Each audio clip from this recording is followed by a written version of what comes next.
Mr. Abbott, I appreciate you giving us your time and speaking to India Today television. You've also met Prime Minister Modi earlier when you were the Prime Minister. There have been a lot of talks on trade agreements, on investment. How do you look at this moment right now as the Indian Prime Minister is back in Australia and there are a lot of meetings scheduled? Wonderful to have Prime Minister Modi back in Australia. This is his first visit since 2014.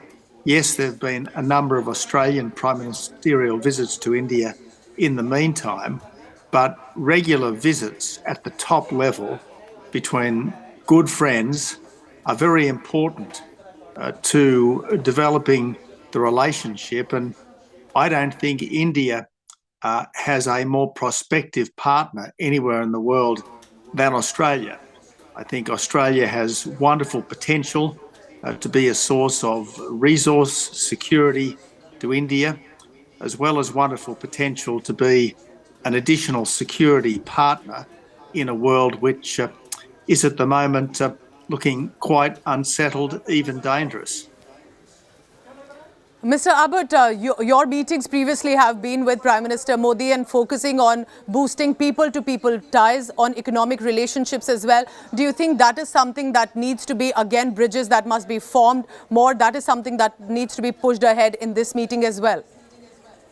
As Prime Minister Modi himself said just yesterday, the nearly 1 million Australians of Indian background form a living bridge between our two countries.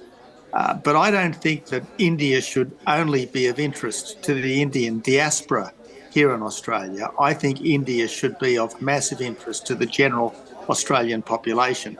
First, because India has enormous potential to substitute for China as a market and as a source of goods in our vital supply chains. And second, because India is the world's emerging democratic superpower. And in the world right now, we sure need another democratic superpower to help the United States to maintain a rules-based global order. This rules-based global order is under massive challenge, obviously from Russia in Ukraine, but in our part of the world, particularly from China. And this is where I think India has so much potential to be a force for good. India has democracy, the rule of law, to a considerable extent the English language, the world's common language. And this is why I think in the decades to come, if there is to be a leader of the free world, it's as likely to be the Indian Prime Minister as the American President. If you like the video, do like, comment, share and subscribe.